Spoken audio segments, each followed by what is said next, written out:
ঠাকুরদাদার চশমা কোথা?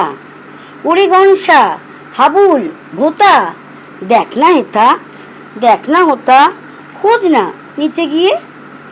কই কই কই কোথায় গেল? টেবিল টানো, ডেস্ক ঠেলো, ঘরদোর সব উল্টে গেল খোঁচাও লাঠি দিয়ে। সূর্যি মিছে পুজোর পিছে, জুতোর ফাঁকে খাটের নিচে, কেউ বজরে পর্দা খিঁচে বিছনা দেখে ঝেড়ে। ঠাকুরদাদা রেগে মেগে বললেন তখন এসে, চশমাটা কি বলে বলেন রেগে, চশমাটা কি ঠ্যাং গজিয়ে ভাগলো নাকি? খোঁজার নামে কেবল ফাঁকি দেখছি আমি এসে। যেমনি বলা দারুণ রসে, কপাল থেকে চশমা খসে, চশমা পরে তক্তা বসে, সবাই ওঠে হেসে। এই অমৃতাদি আর অমৃতাদির দিদির, মানে আমাদেরও দিদি, চশমা খোঁজা নিয়ে মনে হলো এই কথাটা। সুকুমার রায়ের লেখা।